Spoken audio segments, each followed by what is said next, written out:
बिस्मिल्लाहिर्रहमानिर्रहीम, अस्सलाम वालेकुम and a very good morning. Expresso में आपको खुश आमदीद कहेंगे। मैं हूँ Armila Hasan and this is Imran Hasan. इस उम्मीद और दुआ के साथ कि आप खैरियत से हैं। नए वीक का, नए दिन का आगाज़ कर चुके हैं। भाई वो किसी ने कहा था सुबह होती है, शाम होती है, ज़िंदगी तमाम होती है, यूं ही तमाम होती है। तो ऐसा ही लगता है, ऐसा लगता है कि अभी कल हमने मंडे की ग्रीटिंग आपके साथ शेयर की थी और आज फिर हम मंडे की ग्रीटिंग शेयर कर रहे हैं। तो this is how life is, you know, this is how fast life goes on. इसमें अब ये बात करने का मकसद क्या है? बात करने का मकसद है कि थोड़ी सी मकसद ज़िंदगी होनी चाहिए, है ना। यानी कि पाकिस्तान में तो मैंने देखा है बहुत सारे मसाइल है लोगों के, और उस मसाइल के अंदर आप ज़िंदगी का पर्पस तो दूर की बात है, छोटे मोटे गोल्स भी हम भूल गए हैं, लेकिन कहीं ना कहीं ज़िंदगी में वो एसेंस जो है ना वो रहना चाहिए, ताकि कम से कम लोग ये तो कहें कि भाई आप जी रहे हैं, आप कुछ कर रहे हैं दुनिया में। वो एक्साइटमेंट, वो स्पार्क आपकी ज़िंदगी में हमेशा होना चाहिए किसी ना किसी शक्ल में। चाहे आपकी रूटीन में कोई मोनोटनी ब्रेक करने के लिए आप कुछ एक्टिविटी कर रहे हैं, या लाइफ के अंदर आपका कोई ऐसा गोल है जो आपको रोज़ मोटिवेटेड रखे हुए। सो ये सारी छोटी छोटी चीज़ें जो ज़िंदगी का हिस्सा होना चाहिए। बिल्कुल, और सेलिब्रेट करना चाहिए, यू नो, हर लम्हे को, हर मोमेंट को। लोग कह रहे हैं साढ़े बिजली के बिल इन्ने आउंडे, साड़ी गैस इतनी महंगी आउंडे, लेकिन मैं यहाँ पे सिर्फ एक बात करता हूँ कि क्या आपके परेशान होने से आपके मसले हल हो जाते हैं? नहीं। मसले तो अपनी जगह पे रहते हैं और अपने वक्त पे और कोशिश से हल होते हैं। तो परेशानी किसी मसले का हल नहीं है। परेशानी अलबत्ता आपका ब्लड प्रेशर जरूर बढ़ा देती है, आपकी तबीयत जरूर खराब कर देती है। सो अपनी सेहत और अपनी तबीयत का ख्याल रखिए और जिंदगी को गुजारने के बजाय इसको जीना सीखिए।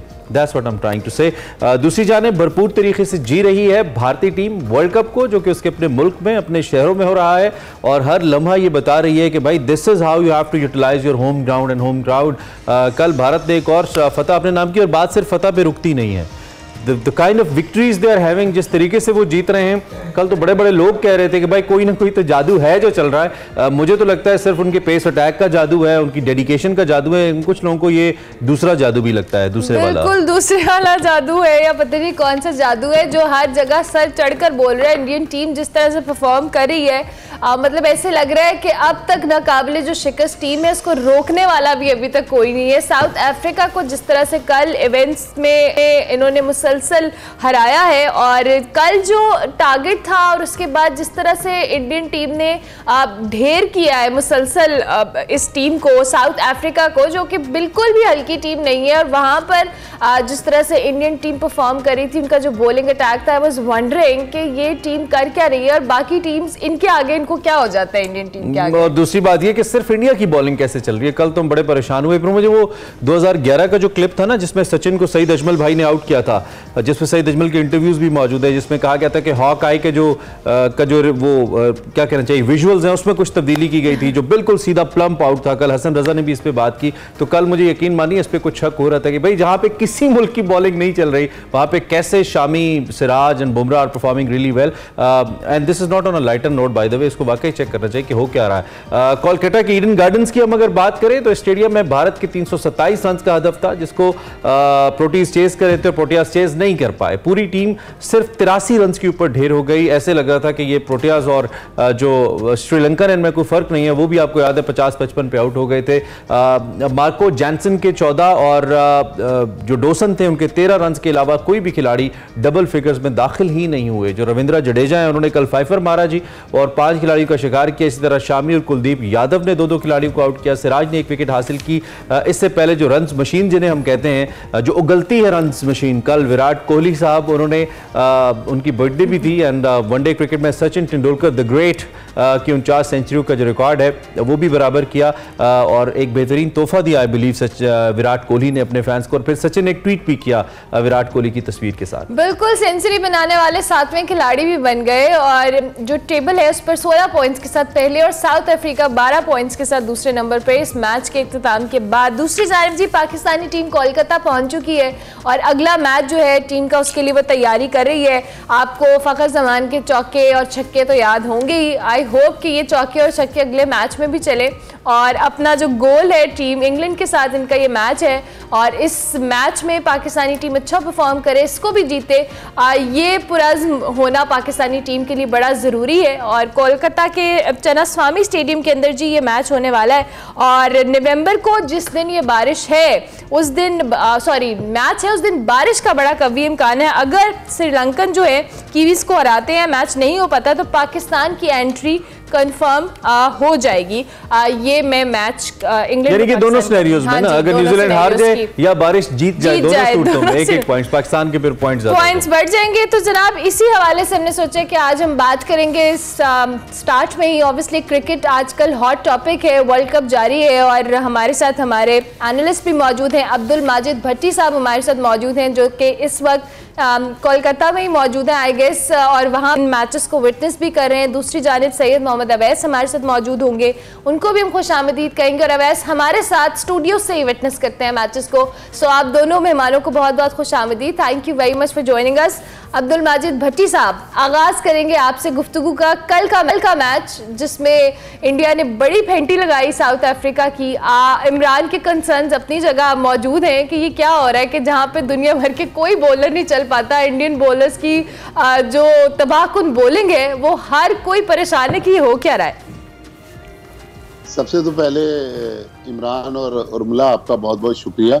लेकिन इमरान ने जो इंट्रो दिया ना इस प्रोग्राम का, तो मुझे खौफ आ गया कि भाई अब अगले हफ्ते पाकिस्तान भी वापस आना है, तो वो जो हम कहानी पीछे छोड़ आए थे वो तो हम भूल ही गए कि ये बिल भी पे कर रहे हैं, क्योंकि यहाँ पर पाकिस्तान की बैंकों की बहुत सारी साइट्स जो है वो ओपन नहीं हो रही, तो पता ही नहीं चल रहा कि बिल कितना आया। तो इमरान ने वेकअप कॉल दे दी, तो अब कोशिश करते हैं कि बिलों पर भी नजर रखें। लेकिन इमरान साहब और उर्मिला, मैं इस वक्त जिस जगह बैठा हुआ हूँ यहाँ से तकरीबन 2 किलोमीटर दूर ईडन गार्डन्स है जहाँ कल रात मैच हो रहा था। कल रात जब मैं एयरपोर्ट पे उतरा कोलकाता के, तो कोई टैक्सी वाला जाने के लिए तैयार नहीं था होटल के लिए। तो मैंने पूछा भाई क्या मसला हो गया। उन्होंने कहा कि साहब उस तरफ इतना रश होगा क्योंकि सारी इंडियन कौम जो है 70-80 हज़ार लोग वो ईडन गार्डन्स में, उसके बाहर एक बहुत सारे और ग्राउंड्स हैं, लोग वहां पर बड़ी बड़ी स्क्रीन्स लगाकर मैच देख रहे हैं। तो यहाँ पर माहौल ही कुछ और है। थोड़ी देर पहले जब मैं नाश्ता करने के लिए रेस्टोरेंट में गया तो वहाँ जो टेलीविजन चल रहा था उस पर भी कल रात वाला मैच दोबारा रिपीट हो रहा था। फिर कल रात मैच के बाद एक टेलीविजन पर विराट कोहली का क्या खूबसूरत इंटरव्यू था और वो किस तरह डिस्क्राइब कर रहे थे। देखें, हम जो भी कह लें, हमारे पड़ोसी मुल्क है, हमारे उनसे जो ताल्लुकात की नोयत है वो जरा सेंसिटिव है, लेकिन इसमें देखें अब कोई शक नहीं है कि उनकी क्रिकेट का लेवल कुछ और है। हम 80s 90s में रूल कर रहे थे वर्ल्ड क्रिकेट पे, लेकिन आज आप इंडियन टीम को देख लें। अब नई नई थ्योरीज, हसन रजा की थ्योरी, वसीम अकरम ने उनसे कहा कि भाई इस किस्म की बातें ना करें कि लोग आपकी अकल और दानिश पे भी शक करने लग गए। लेकिन इसमें कोई शक नहीं कि आउटस्टैंडिंग क्रिकेट इंडियन टीम खेल रही है। देखें, ये जिस तरह साउथ अफ्रीकन बहुत सारे प्लेयर्स IPL खेलने आते हैं, तो उनको पता है कि इन लोगों का क्या माइंडसेट है। कल जिस तरह डिकॉक को 5 रन पर सिराज ने बोल्ड किया, उसके बाद देखें उनकी पूरी बैटिंग जो है वो तिनकों की तरह बिखर गई और 83 पर आउट हो गए।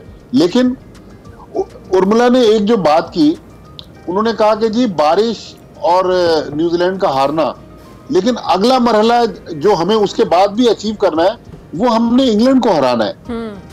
सैटरडे को जो मैच है, अगर बारिश भी हो जाती है बेंगलोर में, वॉश आउट हो जाता है या श्रीलंका हरा देता है न्यूजीलैंड को, लेकिन हमने फिर भी इंग्लैंड को हराना है। तो देखें, अभी इसके इम्तिहान और भी हैं।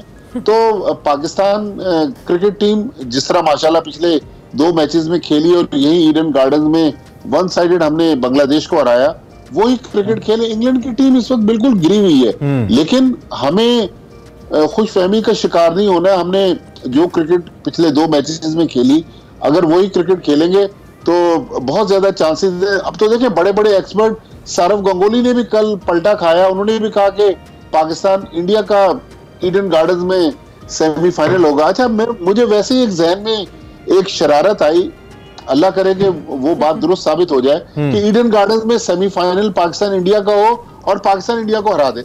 ओहो, क्या बात है सर। ये आप टिकट पहले ले लीजिएगा, फिर एयरपोर्ट्स की सूरत हाल का हमें अंदाजा थोड़ा हो जाना चाहिए। मतलब मुझे तो ऐसा लग रहा है कि दिन में ख्वाब देख रहे हैं। सॉरी भट्टी साहब, पर ये बड़ा वो जो आपने बात की थी ना जादू की, तो ये वेस्ट बंगाल है, तो बंगाल का जादू तो हमेशा मशहूर रहा है। देखिए जादू उधर मशहूर है, सबसे ज्यादा बंगाली बाबे पाकिस्तान में पाए जाते हैं। ये हमें कराची और लाहौर की जो है ना दीवारों पे, सड़कों पे पता चलता है। ठीक है बड़ी साहब, मैं जरा आपकी इजाजत से अवैस को भी इंक्लूड करूंगा। अवैस, हम और आप जो है ना इस वक्त भट्टी साहब जरा फर्स्ट हैंड वो कहते हैं ना इन्फॉर्मेशन एंड विटनेस है सारी सिचुएशन की, और हमें बड़ा अच्छा लगा जिस तरह उन्होंने अक्कासी की कि भारत में इस वक्त क्या एटमॉस्फेयर है। जारी बात है उनकी टीम भी जीत रही है, फिर इतना बड़ा इवेंट मुल्क में हो रहा है और क्रिकेटिंग नेशन तो बहरहाल इंडिया है, तो इसका इंपैक्ट हमें नजर आ रहा है। पाकिस्तान के पॉइंट ऑफ व्यू से पाकिस्तान की बॉडी लैंग्वेज को कितना हेल्प मिला है फखर की इस इनिंग से? बिकॉज हमारे ओपनर जब नहीं खड़े हो रहे थे तो मुसलसल मिडल ऑर्डर के ऊपर एक रिस्पांसिबिलिटी आ रही थी, और जब मिडल ऑर्डर पे बाबर या रिजवान फ्लॉप हो रहे थे तो पूरी टीम बैठ रही थी, बॉलिंग चाहे जो भी कर ले। लेकिन फखर के सामने आने से और पिछले 2 मैचेस में शानदार मुजाहिरा उन्होंने किया अपनी बैटिंग का, कितना मदद पाकिस्तान को मिली और क्या ये मदद हमें हेल्प करेगी इंग्लैंड के मैच के खिलाफ? अब देखें, जिस वक्त आपको फेंटा पड़ा था अपना न्यूजीलैंड से, तो आपको पता है कि उस वक्त चाहे मैं अपनी बात करूं, चाहे भट्टी साहब की बात करूं, चाहे दोनों की बात करूं, तो बॉडी लैंग्वेज पता लग रही थी। जब मैं शो कर रहा था मेरी बिल्कुल डाउन थी, मुझे समझ नहीं आ रही थी बात मैं क्या करूं। लेकिन जिस वक्त पाकिस्तान ने इनिंग्स का आगाज किया था, तो जब वो रेन ब्रेक बीच में आई बारिश की वजह से, तो आपने सबसे बड़ा मूव बोलता है आपको, जो कहते हैं ना अपना जो आपके पास एक चीज होती है, वो होती है आपके ड्रेसिंग रूम की शक्ल के।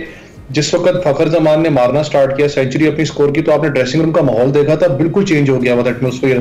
प्लेयर्स आके बाहर बैठ गए हुए थे, एक एक्साइटमेंट थी वहां पर, तो इसका मतलब उनमें वो चीज जाग चुकी थी वापस कि हाँ ये मैच हम जीत सकते हैं। ये सारा कुछ आपका बॉडी लैंग्वेज और माइंडसेट के हिसाब से होता है कि हाँ हमने चेस करना है। मुझे पता है 400 रन चेस करना कोई आसान चीज नहीं होती। पाकिस्तान ने इससे पहले कोई 400 प्लस रन चेस किया ही नहीं है आज तक अपनी, अगर पूरी मैं रिकॉर्ड की बात करूं 350 के करीब तो आपने चेस किया हुआ। 400 बड़ा इनिंग्स होती है। और मुझे सबसे अच्छी चीज लगी थी जिस वक्त फखर जमान और बाबर मैच के बाद एक इंटरव्यू आपस में जो पाकिस्तान क्रिकेट बोर्ड की जो एक सोशल मीडिया वेब पे जब दे रहे थे, तो बाबर ने कहा कि हम चेस कर सकते थे टूर्नामेंट अपना टोटल को। तो फखर जमान का यार वो जो एक पॉजिटिविटी थी ना, चेस क्या कर सकते थे, हम चेस कर चुके हुए थे। तो ये चीज होती है पॉजिटिव जो। अच्छा, दूसरी जानिब इसी इंटरव्यू का रेफरेंस आपने दिया तो इसमें बाबर और जब फखर की अपनी कॉन्वर्सेशन पूछी गई होस्ट की जानिब से कि आपकी क्या कॉन्वर्सेशन थी आपस में, तो उस वक्त भी बाबर ये कह रहे थे कि मैंने इसको कहा कि तुम मारो लेकिन मारने वाली बॉल पे मारो, हर बॉल पे नहीं मारो। आई मीन मुझे कहीं ना कहीं स्टेटमेंट के अंदर ये लगा कि बाबर फिर भी फखर को कहीं रिस्ट्रिक्ट कर रहे थे अपनी गेम खेलने के हवाले से, the kind of game he plays, the kind of boldness he has in his batting. आपको ऐसा लगा या वाकई वो एज अ कैप्टन एक ठीक बात कर रहे थे?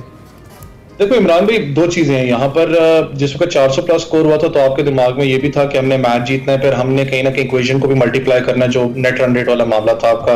बाबर आजम, अगर मैं ऑब्वियसली मैं उनके साथ तो नहीं, मैंने ड्रेसिंग रूम में टाइम गुजारा ना खेला उनके अंडर, लेकिन जिनके साथ मैंने टाइम गुजारा, जो उनके अंडर खेले में, वो कहते हैं कि वो ज्यादा डिफेंसिव पे कोशिश करते हैं कि मैं टीम को रखूं, क्योंकि उस वक्त आपको इनिंग्स बड़ा स्कोर करना था, आपको पार्टनरशिप चाहिए होती है। तो आपकी कोशिश होती है कप्तान की भी कि वो प्लेयर को कहता है कि यार अपनी नेचुरल गेम खेलो, लेकिन आपने जो बुरी बॉलर्स को मारना है, हर बॉल पे मारने पे ना जाना। लेकिन जिस वक्त आपका दिन होता है तो आप उस वक्त आपको जो क्रिकेट बॉल है वो फुटबॉल नजर आ रहा होता है। और जिस तरीके से फखर जमान ने इनिंग्स का आगाज किया था, मुझे एक अच्छी चीज लगी थी पाकिस्तान क्रिकेट टीम की, जो कि आगे वाले मैच में कहता हूँ यही होनी चाहिए कि फखर जमान की जो नेचुरल गेम है उसको खेलने दिया जाए। देखिए, जब अब आप एक ओपनर है, अगर वो एग्रेसिव ओपनर है, उसका स्ट्राइक रेट 130-135 के करीब था, अगर आप उस प्लेयर को ये बात करो कि तुमने टीम टाइम गुजारना है क्रीज पे, आपने थोड़ा सिंगल डबल्स पे मेहनत करनी है, वो नहीं कर सकता, वो आपके ऊपर प्रेशर डाल देगा।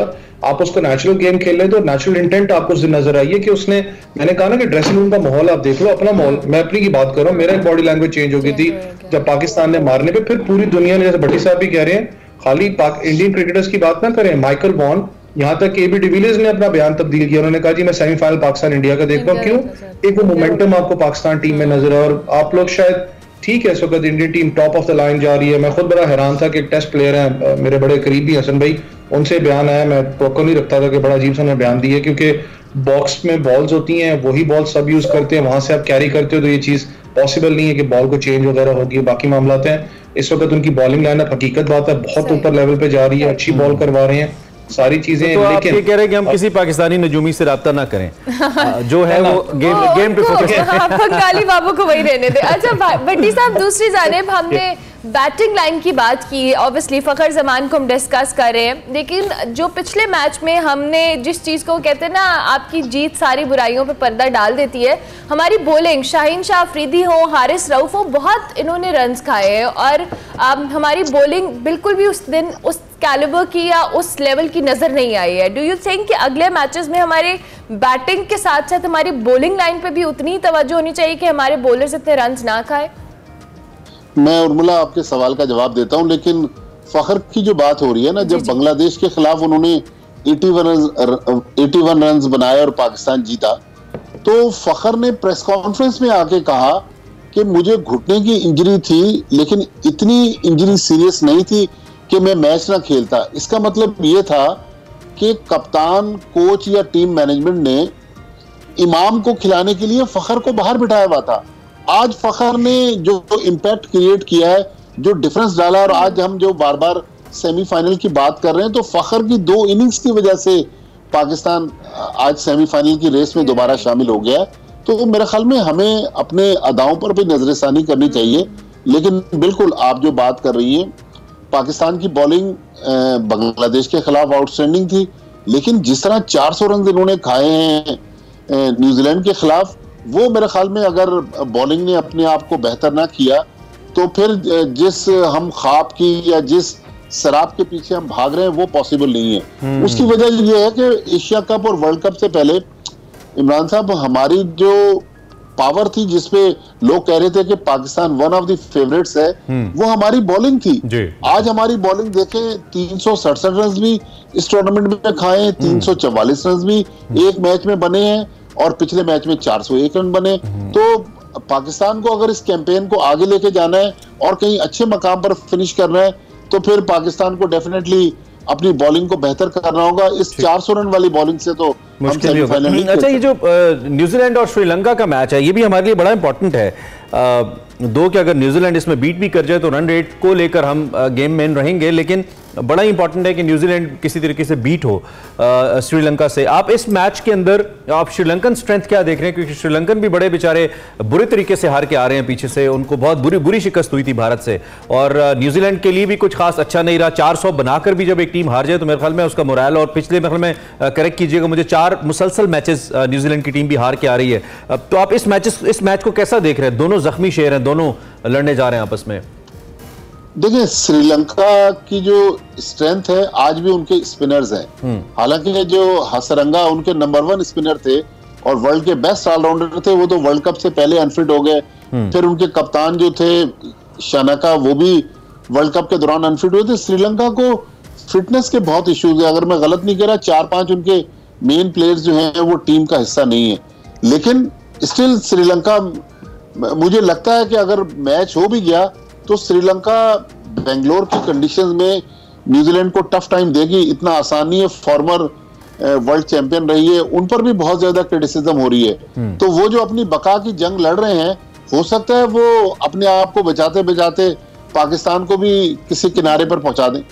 ठीक है, ये अक्सर होता है ना कि जब कोई एक डूब रहा होता है और उसको दूसरा कोई तैराक बचाने के लिए जाता है, तो सबसे ज्यादा खतरा ये होता है कि वो उस तैराक को भी डुबाने की कोशिश करता है खुद बचने के चक्कर में। लेकिन यहाँ पे जो कि सर्वाइवल का मसला सिर्फ न्यूजीलैंड के साथ है, तो आप कह रहे हैं कि शायद हमें इसका मिले। वैसे साहब, आखिरी 1.5 मिनट है मेरे पास, इसमें एक तो आप इस मैच पे कॉमेंट कर दें, और मैं उससे भी ज्यादा चाहूंगा अगर आप इंग्लैंड के साथ जो हमारा मैच है और इंग्लैंड की टीम के साथ जो इस पूरे वर्ल्ड कप के अंदर हुआ है, आई मीन कुछ तो हमारे प्लेयर्स कह रहे हैं कि क्लिक नहीं कर पा रही, लेकिन बहुत सीरियस मसाइल सामने आए हैं, किसी टीम से नहीं जीत पाए वो। तो आप इस पे कमेंट कर दे, क्या पाकिस्तान के खिलाफ भी उनसे हमें ऐसी गेम की तवक्को करनी चाहिए, या जाते जाते वो कहते हैं हम तो डूबे हैं सनम? हमारे प्रोड्यूसर साहब कान में सॉरी कह रहे हैं कि हमारे अगेंस्ट आए तो शायद वो भी क्लिक ही कर जाए।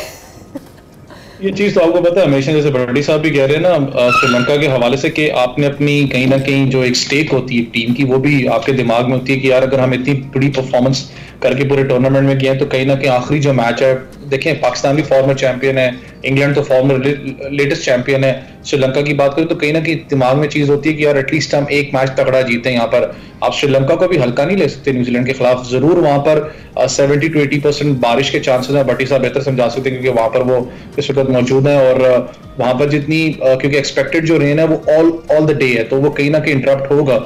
और अगर न्यूजीलैंड जीतने में कामयाब होता है, बेशक वो 1 रन से भी जीतता है न्यूजीलैंड, तो मुश्किलात पाकिस्तान के लिए, क्योंकि जो आपका नेट रन रेट है उसका डिफरेंस 131-135 रन से फिर आपको जीतना पड़ेगा इंग्लैंड से, क्योंकि इंग्लैंड बेशक उनको सबसे बुरी मार पड़ी है, सारे मामला हैं, लेकिन मैं भी उनका बयान भी देख रहा था क्रिस वोक्स का, जिसमें उन्होंने एक बात की थी। उन्होंने कहा इस वक्त अगर कोई कहीं से हमें खरीदनी भी पड़े ना कॉन्फिडेंस, तो लिटरली हम पूरा बजट लगा देंगे कि हमें कॉन्फिडेंस कितनी कमी होगी। जब इतना बुरी तरीके से आपकी टीम हारेगी तो आपका कॉन्फिडेंस बिल्कुल शैटर होता है। लेकिन वही जो आपने बात की कि हम तो डूबेंगे, तुम्हें भी ले डूबेंगे। यार वैसे हमसे ले लें कॉन्फिडेंस यार, देखें कहां से गिर के दोबारा पूरी दुनिया की हेडलाइंस में आ गए हैं। दिस वो संजय मंजरेकर कह रहे थे this is typical Pakistan thing कि जब सबसे नीचे जाते हैं सबसे अच्छी क्रिकेट खेलते हैं, तो हमसे ले ले थोड़ा कॉन्फिडेंस। खैर this is on a lighter note, जो अच्छी क्रिकेट खेलेगा वो जीतेगा। आप दोनों एक्सपर्ट्स का बहुत शुक्रिया, दोनों की आराम तक पहुंची। भट्टी साहब ऑल द बेस्ट। बारिश अगर हो सके तो दुआ वहां पे रह के कर दीजिएगा बराह रास्त जाके हमें हेल्प हो जाए। इमरान दुआ के साथ दवा की भी जरूरत है। जरूर जरूर जरूर जरूर, बिल्कुल, इसमें कोई शक नहीं है sir. Thank you very much. Abdul Majid Bhatti sahab और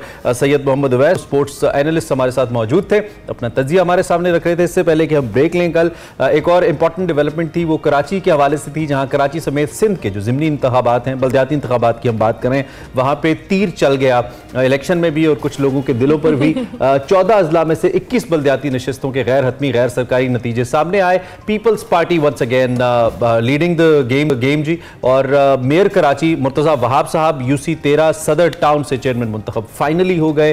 डिप्टी चेयरमैन कराची सलमान अब्दुल्ला मुराद और डिप्टी मेयर सक्खर अरशद मुगल ने यूनियन कमेटी के चेयरमैन की सीट जीती।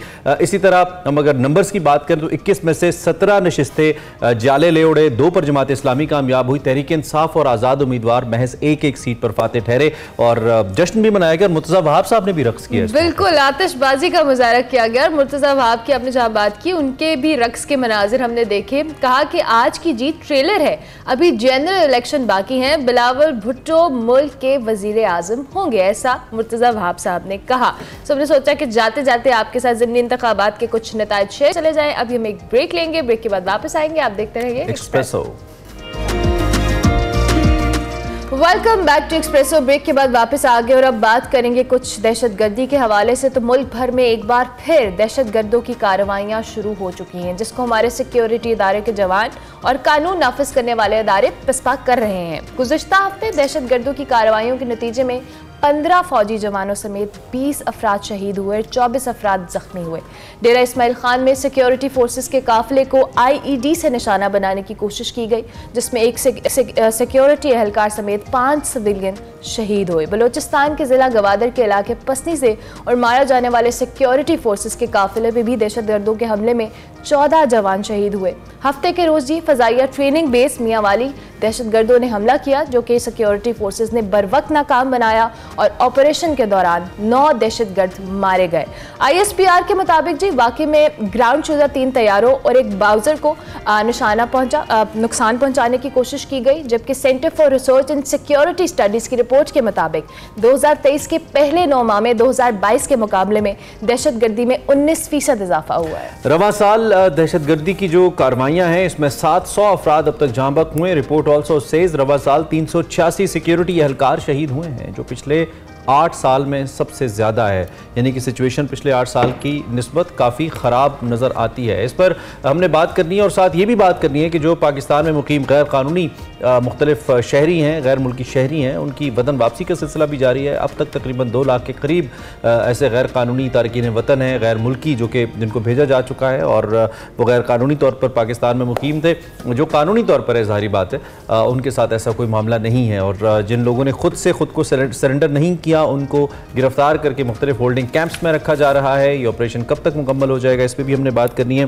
ब्रिगेडियर रिटायर्ड हारिस नवाज साहब हमारे साथ मौजूद हैं, उनसे हम बात करते हैं। Thank you very much. आप निगरान वज़ीर दाखिला सिंध भी हैं और ज़ाहिर बात है डिफेंस के हवाले से बड़ी एक सॉलिड ओपिनियन भी है वही साहब से, उनसे हम बात करते हैं। साहब, एक तो ये जो रिसेंट अटैक हमने मियाँ वाली के ऊपर ख़ास तौर पर हमने पहले देखा, इसने बड़ी अलार्मिंग सिचुएशन पैदा की है, क्योंकि जब भी इस किस्म का अटैक होता है तो हमें बहुत बेहतर तरीके से, हमने इतने अटैक्स देखे हैं हैं समझ आ जाता है कि ये महज किसी दहशतगर्द ग्रुप का शायद ना हो, इसके पीछे प्रॉपर फंडिंग हो, इसके पीछे प्रॉपर एक माइंडसेट हो, जिसके बाद ऐसी कार्रवाई प्लान की जाती है और स्ट्रेटेजिक लोकेशंस को टारगेट किया जाता है। वी मे अंडरस्टैंड कि इसमें भारत जैसे हमारे दुश्मन हो सकते हैं। ये कितना अलार्मिंग आपकी नज़र में है और क्या हमें इस सिचुएशन के बाद कुछ मजीद ज़्यादा तेज स्ट्रॉन्ग मेजर्स लेने की ज़रूरत है या फिर हम पहले से तैयार हैं? क्या सिचुएशन आप देख रहे हैं?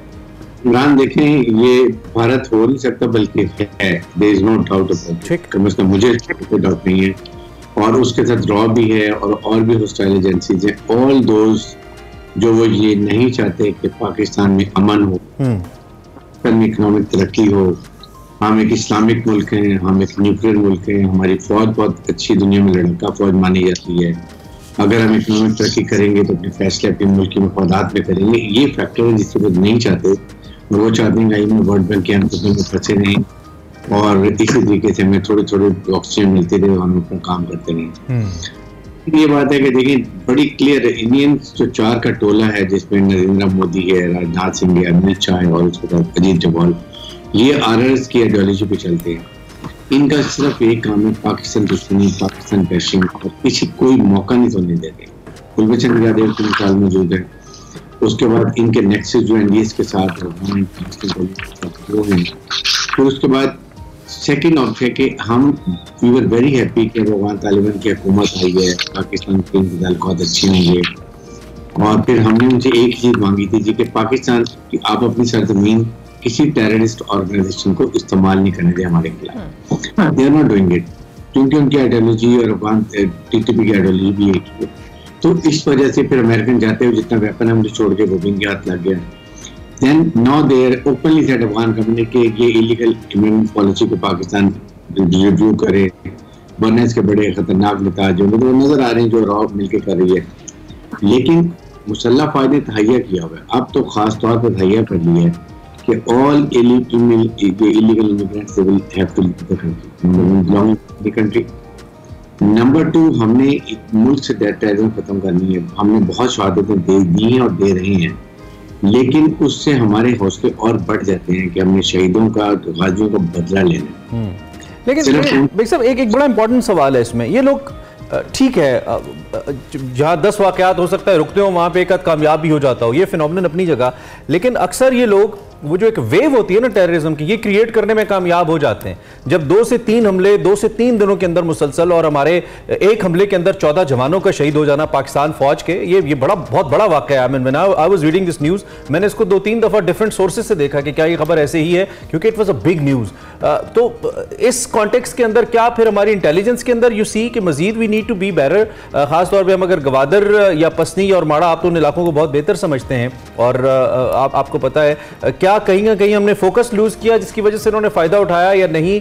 चैलेंजेस ज्यादा हैं, उन चैलेंज को निपटते कहीं ना कहीं कोई वीकनेस हो जाती है और फिर मियां वाली या पसनी जैसे वाकयात हो जाते हैं। इमरान देखें, बात यह है कि आपकी सिक्योरिटी एजेंसीज, इंटेलिजेंस दिन रात लगे 97-98% जो नेट होते हैं ये बस्ट पहले कर देते हैं, पकड़े जाते हैं, मार देते हैं विदाउट अनाउंस, लेकिन 1-2% जरूर निकलते हैं। और वो प्रॉब्लम ये है कि पाकिस्तान में सहूलतकार हैं, पाकिस्तान में जो गैर मुल्की तारके वतन दे वन ऑफ द फैक्टर्स जहाँ पर दे फाइंड अ रिफ्यूज, ये इस ब्रीडिंग प्लेस, यहीं पर इनको ट्रेनिंग दी जाती है, यहीं पर सहूलतकारी की जाती है, यहीं पर टारगेट की रिकॉग्निशन की जाती है, and they do it. That is why the government of Pakistan has decided कि हमने अब इन सबको अपने अपने मुल्कों में रवाना करना है। मैं तो श्योर हूँ कि 60% हमारे मुल्क के 70% वैसे खत्म हो जाएगी।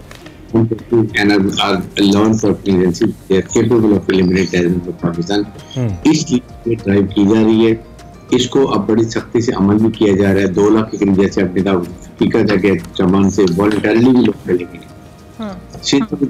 20,000 के करीब लोग वॉलंटरली गए और अब हमने उनको पुश करना शुरू किया। अभी भी स्लो जा रहे हैं इसलिए कि चमन में बहुत ज्यादा रश हो गया। अभी एक हॉस्टल प्लेस देख रहे हैं ताकि जरा इसको थिन आउट करें, दूसरी जगह पर भी इनको डाइवर्ट करें। और हमने स्पेशल ट्रेन भी अरेंज की है, मतलब में 1 हफ्ते में मिल भी जाएगी, जिसके थ्रू हम कराची से इनको बिठाएंगे और सीधे चमन बॉर्डर जाकर रास्ते के तमाम security issue, administrative issue resolve हो जाएंगे। लेकिन इसमें पाकिस्तान की सोसाइटी, पाकिस्तान के अवाम की हर वक्त जरूरत है। देखिए, हुकूमत हर वक्त हर काम नहीं कर सकते। You need to have people. बताएं हमें कि जी कहाँ पर अफगानीज हैं, कहाँ पे हमें पता है कि 90% जगहों को पता है, बट स्कैटर्ड लोग कर रहे हैं। अच्छा, सॉरी ब्रिगेडियर साहब, आप जिस तरह से बात भी करें, ऑब्वियसली काफ़ी हम इस हवाले से रिपोर्ट भी देख रहे हैं कि कार्रवाइयाँ भी हो रही हैं, जाहिर है। अब हम ज़रूर जानना चाहेंगे कि एग्जैक्ट फिगर्स आप हमारे देखने वालों के साथ शेयर करें अब तक जो जा चुके हैं, और सेकेंडली आप क्या कोई आपको आगे से रेजिस्टेंस फेस करना पड़ी है? दो कि बहुत सारे लोगों ने खुद से भी कहा है कि वो चले गए हैं और चले भी जा रहे हैं, अभी भी बहुत सारी चीज़ें डॉक्यूमेंटेशन के हवाले से भी हो रही हैं, तो कुछ रेजिस्टेंस वाला मामला भी आपको चैलेंज फेस करना पड़ रहा है हुकूमत को? अभी तक मतलब नहीं हमें एक चैलेंज हुआ, क्योंकि हमने अभी बड़े पोलाइट तरीके से स्कैटर्ड लोगों को निकाला है। ठीक है। लेकिन जहाँ पर ये ज्यादा बस्तियां बनी हुई हैं वहाँ पर जाएंगे तो रेजिस्टेंस होगी, लेकिन हमने प्लान किया हुआ है कि वहाँ के नोटेबल्स को, कम्युनिटी पुलिस को साथ लेके जाएंगे। हमने अनाउंस भी करवाएंगे वहाँ पर कि जी वी आर कमिंग, आप सिर्फ सर्च करने हैं, और ये it is not against any one community, it is against any illegal immigrant. Number 2 कि जिसके पास भी कोई रेजिडेंस कार्ड है या भगवान का कार्ड है या आपका रजिस्टर्ड नादरा का कार्ड है, तो उनको हम फिलहाल उनको टच नहीं करें। ठीक है। फर्स्ट सिर्फ निकालना चाहते हैं जिनके पास कोई भी डॉक्यूमेंट नहीं है, टोटली कंफर्म इलीगल इमिग्रेंट है। सेकंड फेज में जिनकी प्रॉपर्टी है, जिनके अकाउंट है, जिनके बिजनेस है, जिनके पास वो भी जाली कार्ड, फिर उनको हम निकालेंगे और उनको हमने अलाउ किया हुआ है सबको 50,000 जा सकते हैं, इससे ज्यादा आपने सब फिलहाल का वर्ड यूज किया, इसका मतलब है कि जिनके पास आइडेंटिटीज मौजूद हैं, रेजिडेंट कार्ड्स मौजूद हैं, later on may be they can also be treated like that. I mean हम उनको भी कह सकते हैं कि आप अपने मुल्क वापस चले जाएं। देखिए जिनके पास जो अफगान रिफ्यूजीज है नंबर 1 जी 1.4 मिलियन है, 14 लाख के करीब, ठीक है, वो रिफ्यूजीज वो रजिस्टर्ड हैं, उनको हम कुछ नहीं कहते। रजिस्टर्ड कार्ड है, ये हमारे मेहमान रहेंगे जब तक यूनाइटेड नेशन पाकिस्तान वाले बैठ के उसका मसले हल नहीं करते। लेकिन जितने हैं उनको हम हर हालत में निकालेंगे, इस पे कोई रिलैक्सेशन नहीं होगी, रिट ऑफ गवर्नमेंट को कोई चैलेंज नहीं कर सकता, and it's a difficult task but it's doable. Okay, बिल्कुल, क्वाइट मच डूएबल। ठीक है, thank you very much brigadier retired Haris Nawaz साहब, निगरान वज़ीर आला सिंध। एनालिस्ट इस वक्त इज़हार ख्याल कर रहे थे मौजूदा जो एक लहर आई है, और सबसे अफसोसनाक बात इसमें ये कि 2015 के बाद जो रिपोर्ट हमारे पास आई है वो ये है कि ये बहुत बड़ी, सबसे बड़ी तादाद है इस वक्त शहदा की। ये बड़ा ख़तरनाक है। क्या हम फिर उसी नहज के ऊपर जा रहे हैं? अल्लाह करे ऐसा ना हो, और जल्द इसका कला कमाओ। पाकिस्तान के तमाम इदारे इस कोशिश में मसरूफ़ हैं, उम्मीद करते हैं कि जल्द हमें कामयाबी होगी। हम एक ब्रेक लेते हैं, ब्रेक के बाद लिंक करते हैं। Welcome back to Expresso. आपकी सेहत हमारे लिए, इनफैक्ट हमारी सेहत पे बात करना बहुत इंपॉर्टेंट है। हम प्रोग्राम की शुरू में भी कुछ इसका जिक्र किया था, और मज़ीद करना भी लाजमी है, चूँकि तवज्जो रहनी चाहिए। मामला ऐसा है, लाहौर में ऐसे लग रहा है कि मुल्क के दीगर सूबों के बजाय 5 मौसम है। इस वक्त स्मोक का मौसम चल रहा है, और गुज़िश्ता 8 सालों से एक नया मौसम बतौर इस टाइटल के साथ ऐड हो गया, यही लगता है। स्मोक से निपटने के लिए गवर्नमेंट कुछ इक़दाम करती नज़र आती है, लेकिन वो कब तक, वो फिनोमेनन इतना बड़ा है, चैलेंज इतना बड़ा है कि वो इक़दाम में कामयाबी बड़ी मुश्किल हो रही है। और शहर में जो फ़िज़ाई आलूदगी है, इसमें मुसलसल इजाफा होता जा रहा है। लाहौर इस वक्त भी दुनिया के आलूदा तरीन शहरों में टॉप ऑफ द लाइन है, फहरिस्त में टॉप के ऊपर है। मुख्तलिफ बीमारियां भी यहाँ पे हो रही हैं, जिसमें मेनली सांस के अमराज शामिल हैं और दीगर जल्दी अमराज भी हैं। सो इसका कला कमा कैसे हो, इसमें कैसे ज़िंदगी गुजारें, इसी पे हमने बात करनी है। बिल्कुल, डॉक्टर राशिद ज़ा हमारे साथ मौजूद हैं, ENT स्पेशलिस्ट हैं, उनको खुशामदीद कहते हैं। Thank you very much doctor साहब। गुड मॉर्निंग, कैसे हैं आप? ठीक ठाक हैं? थैंक यू डॉक्टर साहब। स्मोक का phenomena obviously it's very alarming, और ये पिछले कुछ सालों में हमने देखा है कि ये एड ऑन होता चला जा रहा है, और इस सिचुएशन वर्स्ट से वर्स्ट हो रही है। लोगों को बड़े मसाइल हैं हेल्थ रिलेटेड। हम तो ज़रा पहले इन मसाइल को डिस्कस कर रहे थे। क्या क्या नॉर्मली लोग इश्यूज फेस करते हैं इस स्मोक की वजह से? Thank you very much. ये बड़े शहरों का एक बहुत बड़ा मसला है। अर्बनाइजेशन, आबादी तेज़ी से बढ़ रही है, और देहातों से जब शिफ्टिंग होती शहरों में तो congestion like Karachi and Lahore. देखें, यही मसला लंदन में और लॉस एंजल्स में भी हो चुका। उसको ग्रे लंदन और ब्राउन या येलो लॉस एंजल्स कहते रहे। अच्छा। और टाइमली उन्होंने उसको एड्रेस किया। ये वार फुटिंग पे हम करेंगे तो फिर ठीक होगा, वरना इसी स्पीड से करते रहेंगे तो हम काफ़ी सालों से नंबर 1 आ रहे हैं। तो इसलिए कोई drastic major short term long term लेने की ज़रूरत है। सबसे बड़ा मसला एलर्जी का है, इन्फेक्शन का है, खास तौर पे छोटे बच्चे और बड़ी एज के लोग, ठीक है, उन पे तो हमने इंतहाई एहतियात करनी। ठीक है, छोटी सी बात कि आपका बच्चा कफ कर रहा है, उसकी नोज़ी बह रही है, आईज रेड हो रही हैं, ये सिंपली अवॉइडेबल है, 100% इससे बचाव मुमकिन है। हाउ? सिंपल सी चीज़ों से। हमें मज़हब में भी बताया गया, हर मज़हब क्लीनलीनेस पे फोकस करता है। ठीक है, हम कहते हैं कि हाथों को, मुंह को, आँखों को, नोज़ को, गले को बार बार साफ़ पानी से वॉश करें। ठीक है, मज़हब 5 दफ़ा तो वैसे ही कह रहा है, अब 10 दफ़ा कर लें।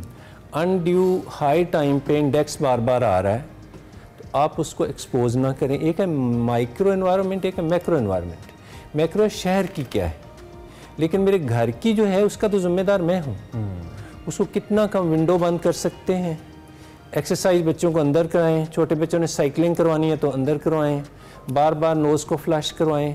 Now it's turn off the climate. अब ऑटम ख़त्म हो रहा है, विंटर स्टार्ट हो रहा है। इस मौसम जब भी चेंज होगा, जब बारिश नहीं होगी, विंड नहीं होगी, तो फॉग, स्मॉग मिलके एक बुरा सा हालात, स्मोक, ये इतनी डेंजरस है हेल्थ के लिए कि आप सोच नहीं सकते। और जो बच्चे आज एक्सपोज हो रहे हैं इससे, आई मीन कुछ बच्चे तो ऐसे हैं जिनके पेरेंट्स एहतियात कर लेंगे, मैनेज कर लेंगे एहतियात करना, लेकिन 70-80% आपको पता है जिस तरह का लाइफ स्टाइल, लिविंग स्टाइल है हमारा, गुर्बत है, लोग नहीं अफोर्ड करते।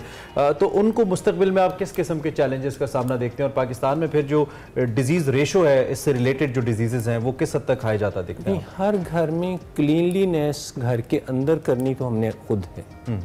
बच्चे को बार बार वॉश करना साफ पानी से या लिटिल वार्म से तो पॉसिबल है हर बंदे के लिए।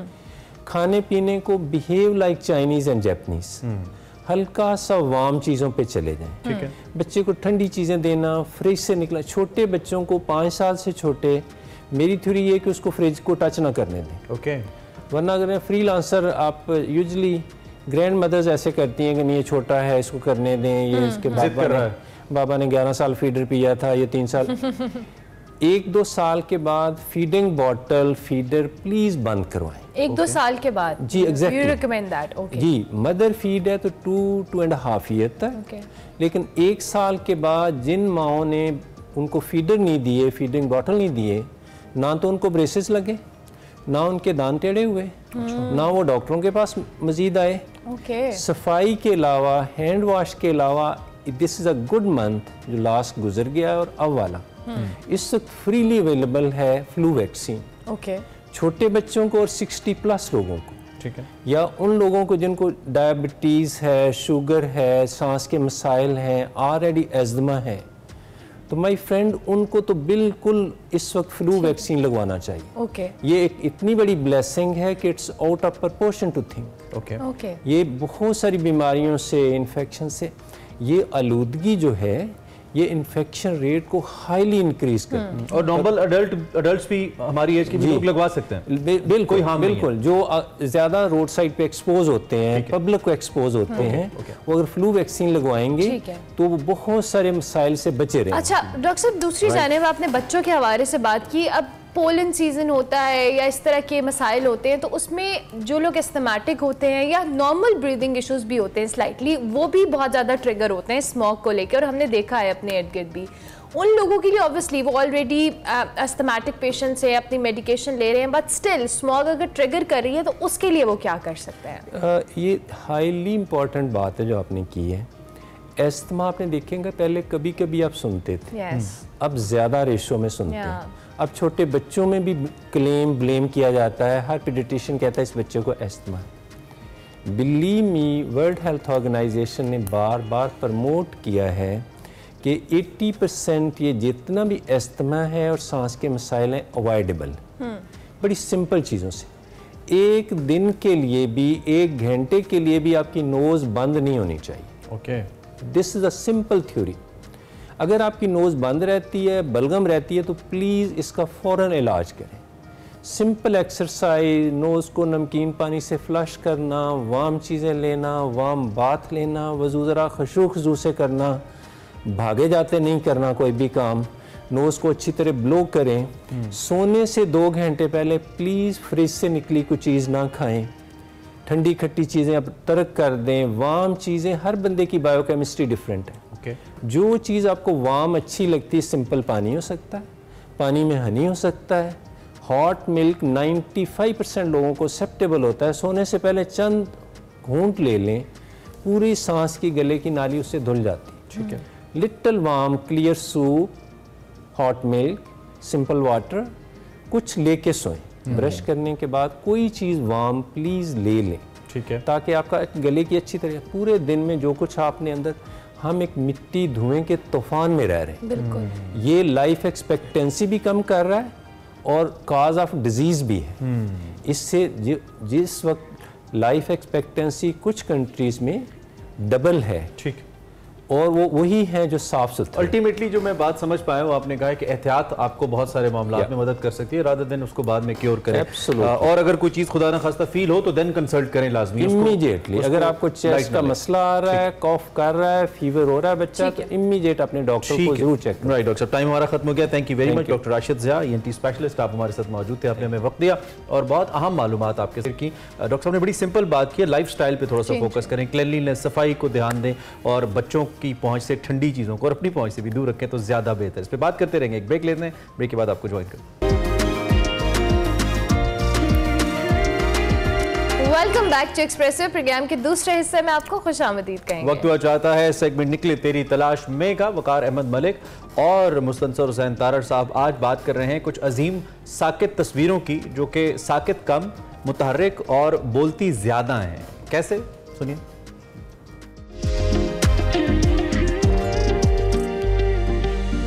अस्सलाम वालेकुम नाज़रीन, मैं वकार अहमद और आप देख रहे हैं निकले तेरी तलाश में। बात करेंगे साकत तस्वीरों पर।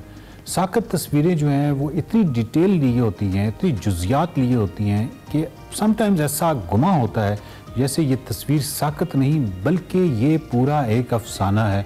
और साकत तस्वीरें बहुत दफ़ा तो ऐसा होता है कि वो मुतहर्रिक तस्वीरों से बाजी ले जाती हैं। साकत तस्वीरों का बड़ा किरदार रहा है तारीख़ में, और ये जो तारीख़ है पिछली 150 या 200 साल, इसमें बहुत अहम किरदार रहा है। साकत तस्वीरों की वजह से बहुत सारे इनकलाबात आए हैं और ये जो साकत तस्वीरें हैं इन्होंने जो एस्थेटिक्स हैं, ये जमालियात हैं, ये जो खूबसूरतियाँ हैं, इस हवाले से बहुत अहम किरदार अदा किया है।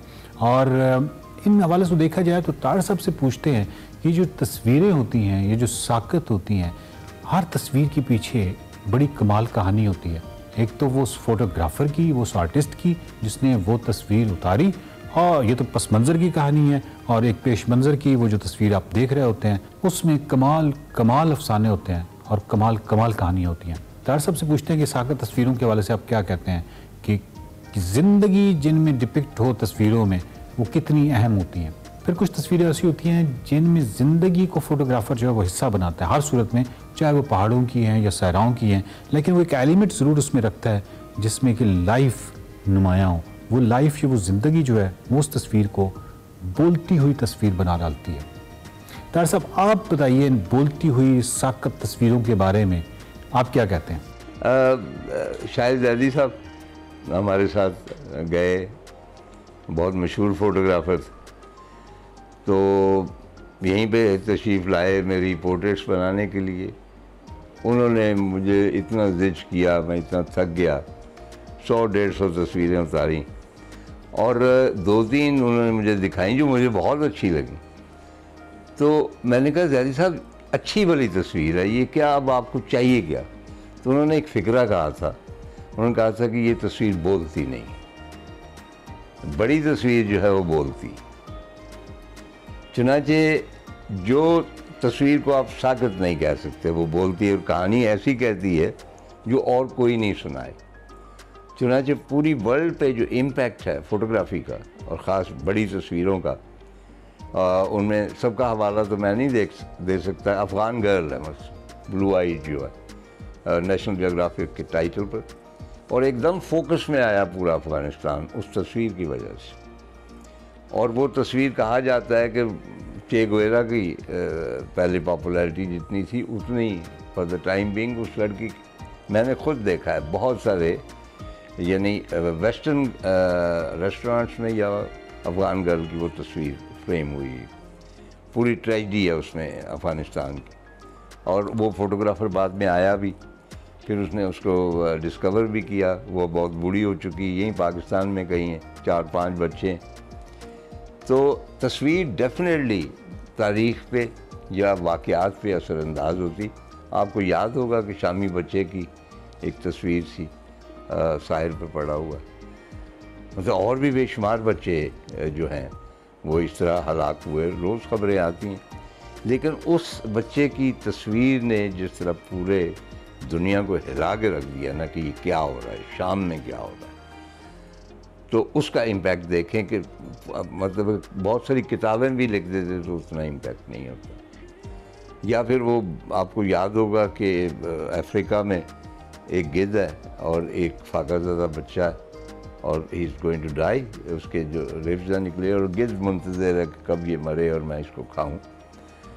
उसका भी इम्पैक्ट बहुत हो, लेकिन उसके ऊपर इतराज़ बहुत हुए और फोटोग्राफ़र जो था वो एक शदीद डिप्रेशन में चला गया आफ्टर दैट फोटोग्राफ, क्योंकि उसको कहा गया कि आप उस बच्चे को आप फ्रेम बनाते रहे, उसको लेके क्यों नहीं आए। He could have done it, लेकिन ये है कि हर क्रिएटिव बंदा जो है, और फोटोग्राफी भी क्रिएटिव आर्ट्स है, वो कहीं ना कहीं कैरलेस हो जाता है।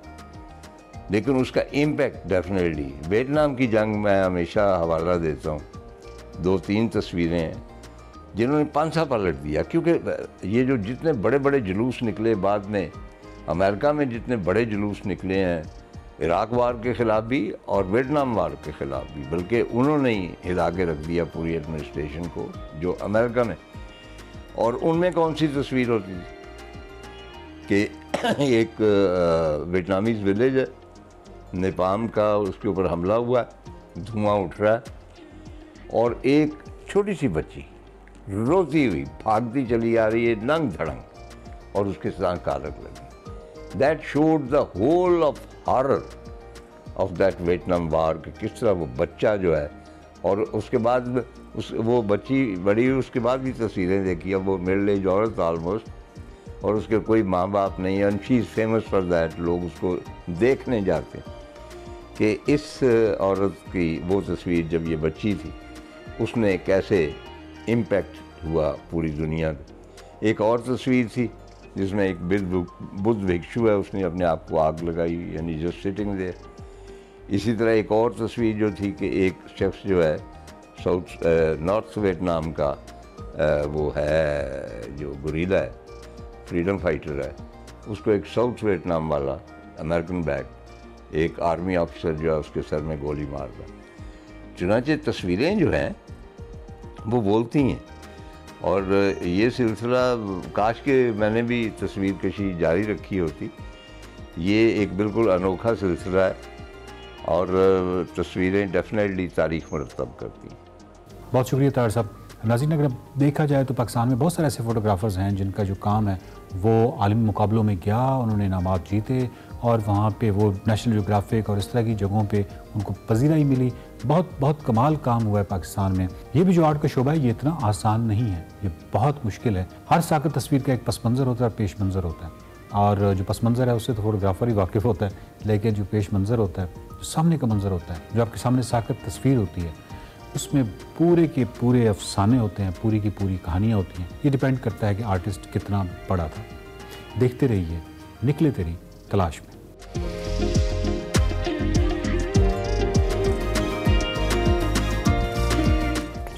Welcome back to Expresso. अब बात कर लेते हैं कुछ मईशत के हवाले से, और IMF के साथ पाकिस्तान का जो जायज़ा वफ्द है, IMF का वफ्द जो है वो मिशन पर है पाकिस्तान में, और इन इक़दामात का जायज़ा लेने के बाद अगर पाकिस्तान तमाम जो कवायद ज़वाबित हैं उसके मुताबिक सेटिस्फाई कर पाता है IMF को, तो $70 करोड़ की जो नई किस्त है वो जारी कर दी जाएगी।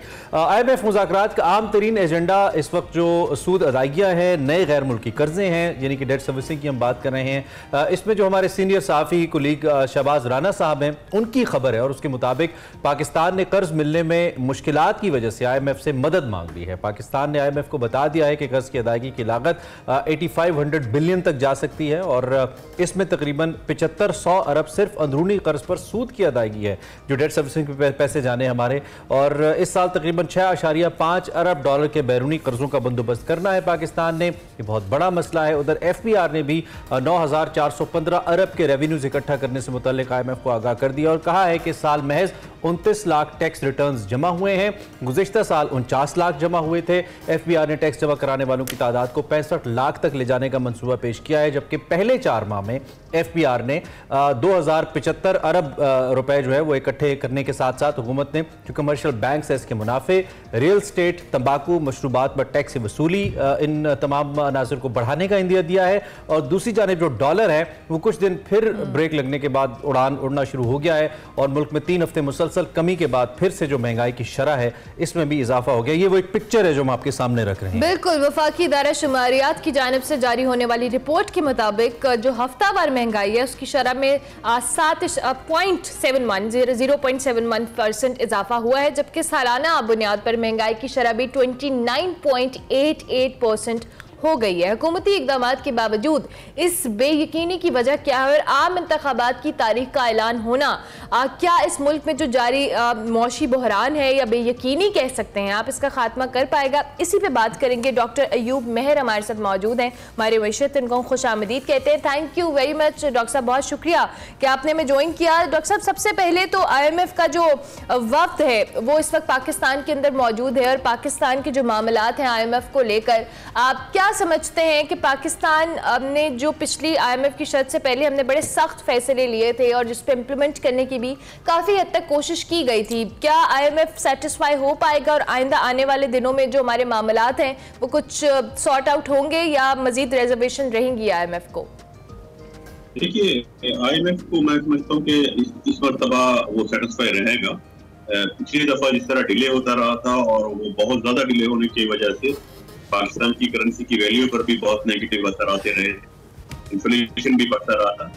एटलीस्ट वो वाली सूरत हाल नहीं होगी क्योंकि उसपे एक गैप आ गया था, उसमें जो ट्रस्ट लेवल है वो श्रिंक हुआ था, उसका मसला आया था। अभी तो हम एक ऑनगोइंग प्रोसेस पे हैं और एक किस्तानी आखिरी किस्तानी है, उसके लिए एक रिव्यू प्रोसेस है, वो उसके लिए IMF का डेलीगेशन आया है। उस रिव्यू प्रोसेस में जो उनकी कंडीशन थी वो ऑलमोस्ट तमाम कंडीशन पाकिस्तान मीट कर चुका है। कोई ऐसी कंडीशन नहीं बची जिसपे उनको ऑब्जेक्शन हो। तो ये एक रिव्यू एक प्रोसीजर होता है ना, एक रिक्वायरमेंट होती है, रिक्वायरमेंट के लिए आया। मैं नहीं समझता कि इस पे डिले होगा, लेकिन इसके बाद वाले जो हालात हैं वो कुछ बेहतर नजर नहीं आ रहे।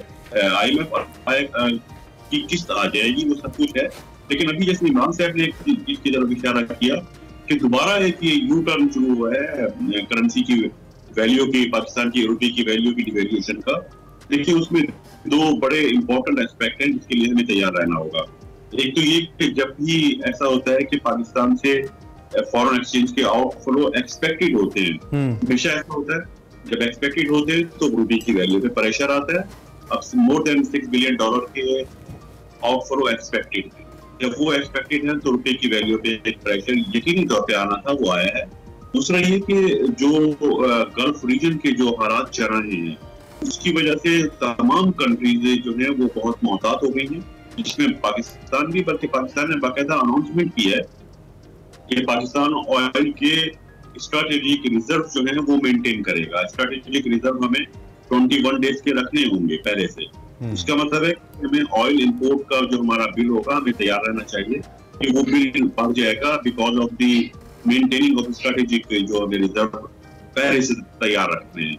जब वो बिल बढ़ जाएगा तो रुपए की वैल्यू पे प्रेशर आएगा और उसके लिए हमें बिल्कुल ज़हनी तौर पे मेरा ख्याल है तैयार रहना चाहिए कि ये सब चीजें हो सकती हैं। जो आप चाह रहे हैं कि ये रुपये की वैल्यू पे प्रेशर ना आए, इन्फ्लेशन ना हो, वो प्रॉब्लम रिजॉल्व हो, तो उसके लिए अभी तक देखिए इन्वेस्टमेंट फैसिलिटेशन काउंसिल बना दी गई थी, अभी उसके आउटपुट सामने नहीं आए। ठीक है, FDI में आना शुरू हो और एक्सपोर्ट बढ़ना शुरू हो तब आप कह सकते हैं। अच्छा कि आप डॉक्टर साहब, ये जो हम काउंसिल की बात कर रहे हैं वो तो अच्छे खुशाइंद इक़दामात हैं और इसमें हम कोशिश कर रहे हैं कि हम FDIs को अट्रैक्ट करें और अपना जो स्ट्रक्चर है उसको उस पर हमें हेल्प मिले, लेकिन एक हमारा डोमेस्टिक स्ट्रक्चर भी है और हमारी जब भी आपसे बात हुई है या जब भी किसी माहिर मईशत से बात हुई है हमेशा फोकस कम अज़ कम मेरा बतौर एक इकॉनमी के स्टूडेंट के यही रहता है कि हम अपने डोमेस्टिक स्ट्रक्चर पर तो पहले तवज्जो दें। जैसे अब FPR के नंबर्स हमारे सामने आ रहे हैं जिसमें अब तक 2.9 मिलियन टैक्स रिटर्न जमा हुए हैं आउट ऑफ 224 मिलियन पीपल। कहने का मतलब ये है कि शायद ये 1% है या 2% है मजमूई तौर पर ये जो लोग कर रहे हैं, तो ये बहुत ही कम नंबर है मजमूई तौर पर ऐसे लोगों का जो कि टैक्स रिटर्न्स फाइल कर रहे हैं। जी, आप बिल्कुल सही कह रहे हैं। मसला ही ये है कि ये बाहर से इन्वेस्टमेंट आने के लिए हमने जो फैसिलिटेशन काउंसिल बनाई, बहुत अच्छा, बहुत बड़ा बोल्ड स्टेप है जी। लेकिन उसको बिल्कुल वो मटेरियलाइज नहीं हो पाएगा जब तक डोमेस्टिक स्ट्रक्चर पे नहीं जाएंगे। और डोमेस्टिक स्ट्रक्चर में हमें टैक्स स्ट्रक्चर में तो बहुत बड़ी हमें रिस्ट्रक्चरिंग चाहिए। उसके किस तरह से हम डायरेक्ट टैक्सेस पे शिफ्ट करें, वो सेक्टर जो अर्न कर रहे हैं और अट्रैक्टिव अर्निंग है जिनकी, उनको टैक्स नेट में किस तरह से लाया जाए, वो सिर्फ इकोनॉमिक इशू नहीं है, वो एक गवर्नेंस और पॉलिटिकल गवर्नेंस का इशू बन गया है कि, और सबको पता है कि माफियाज हैं।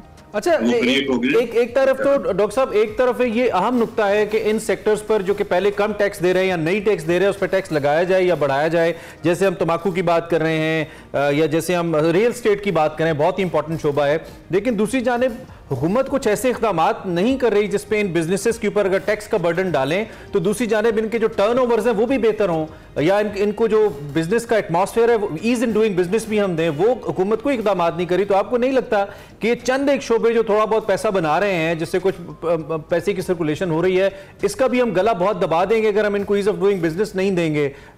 ये चंद ही शोबे जो पाकिस्तान में फिल वक्त परफॉर्म करते नजर आते हैं थोड़ा बहुत। इमरान साहब, मसला ये देखिए, मैं इससे पहले 2-3 मरतबा ऐसा हुआ है कि मैं भी इस तरह की काउंसिल्स का मैं भी हिस्सा रहा हूँ। देखिए, इसमें प्रॉब्लम जो होती है यही 2 चीजें। जब मैं कह रहा था कि इन्वेस्टमेंट फैसिलिटेशन काउंसिल की बात कर रहा था, 3 मरतबा पहले तजर्बा किया गया, उसके रीजन तो स्टडी कर लेनी चाहिए ना कि क्या हुआ था। इसी तरह ईज ऑफ डूइंग बिजनेस तो पिछली 2 गवर्नमेंट्स ने बहुत बड़े हाई पावर लेवल की काउंसिल भी बनाई, उनकी रिकमेंडेशन भी गई, जिनमें बहुत बड़े पाकिस्तान के जो बिजनेस लीडर्स थे वो शामिल थे।